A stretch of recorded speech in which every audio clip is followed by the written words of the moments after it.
Desa Buahan Kecamatan Tabanan Bali, kembali mencuri perhatian lewat gebrakan inovatifnya dalam mengembangkan potensi lokal. Kali ini, desa yang dikenal subur dan strategis ini menetapkan tanaman kelor sebagai komoditi unggulan yang diharapkan mampu mengangkat perekonomian warga serta mendukung program ketahanan pangan nasional. Langkah besar ini ditandai dengan aksi penanaman 500 pohon kelor secara massal di lahan seluas 55 ar, Selasa tanggal 10 Juni tahun 2025. Kegiatan ini menggandeng banyak elemen mulai dari aparat desa, kelompok wanita tani ringan sari, masyarakat setempat, hingga perguruan tinggi, kepolisian, dan Babinsa. Perbekel Desa Buahan, I Gede Ariwastika, menyatakan bahwa kelor dipilih bukan tanpa alasan.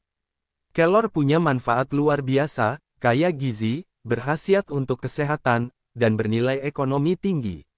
Tanaman ini cepat tumbuh, cocok dengan kondisi tanah di sini, dan dapat menjadi peluang usaha warga. Tidak hanya budidaya, pemerintah desa menargetkan untuk menambah jumlah pohon hingga 2.000 batang dan menjadikan kelor sebagai identitas desa. Bahkan, setiap keluarga akan diberi bibit kelor untuk ditanam di pekarangan rumah mereka. Hasil panen kelor nantinya akan diolah menjadi produk bernilai tambah seperti tepung kelor, bubuk, hingga minyak kelor, menyasar pasar lokal hingga nasional. Yang pertama tujuannya adalah untuk menunjang ketahanan pangan. Karena di sini berdasarkan Impres Presiden nomor 9 tahun 2025 kita diwujudkan untuk kegiatan ketahanan pangan ditingkatkan desa, sehingga bisa mengentaskan kemiskinan, mengurangi stunting, dan juga bisa melestarikan alam. Dengan adanya pelestarian alam ini, kita akan menggunakan tanaman kelor yang bermanfaat untuk kesehatan. Pada nantinya, masyarakat sekitar yang ada di Desa Buahan bisa kita bantu untuk tenaga kerjanya. Dengan tumbuhnya kelor yang subur, masyarakat nanti kita ajak untuk memanen kelor. Kelor itu kita nanti manfaatkan untuk tepung kelor, bubuk kelor, dan minyak kelor. Karena kebutuhan kelor di sini sangat banyak dan di Indonesia masih kekurangan kelor. Sehingga kita di desa punya UMKM mie kelor. Kita di desa mendukung mie kelor tersebut dengan menanam kelor untuk menunjang kebutuhan kelor dari UMKM kita tersebut. Langkah ini sejalan dengan instruksi Presiden nomor 9 tahun 2025 tentang ketahanan pangan, pengentasan stunting, dan pelestarian lingkungan. Tidak hanya sebatas budidaya, Desa Buahan juga telah berhasil mengembangkan produk olahan berbahan dasar kelor, salah satunya adalah mie kelor. Usaha mikro ini telah menarik perhatian masyarakat sekitar, bahkan kini penjualan sudah banyak terserap antar pulau dengan rasa unik serta manfaat kesehatan dari mie kelor.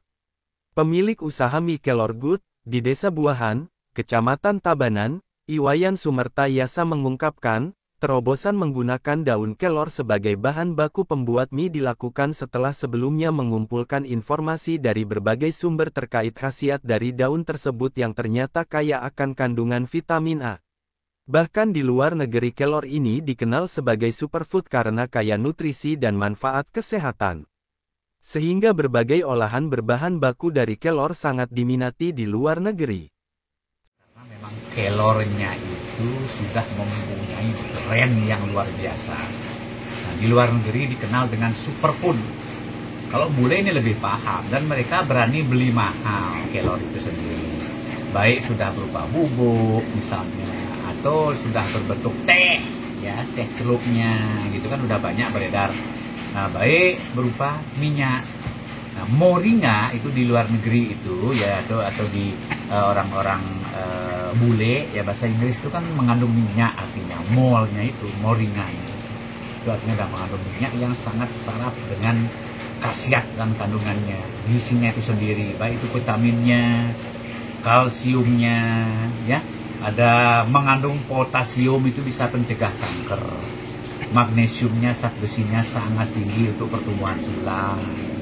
untuk anak-anak bayi yang sekarang lagi tren-trennya itu makanan bergizi nasional itu kan. Iya. Nah, mestinya kelor ini jadi prioritas. Itu pernah digaungkan oleh Pak Jokowi, tapi mungkin sekarang belum dilirik atau belum didengar kuat oleh pejabat-pejabat yang baru.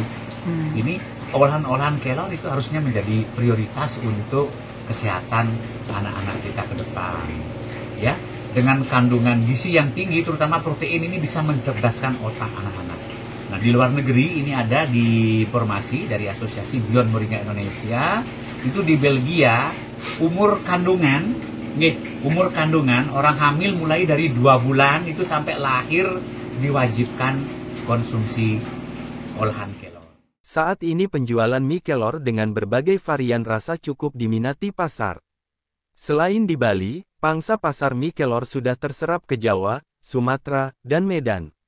Seiring dengan itu jumlah volume produksi sudah meningkat dari rata-rata sebelum 50 kg, kini sudah naik hampir 50%. Manik melaporkan untuk Bisnis Bali.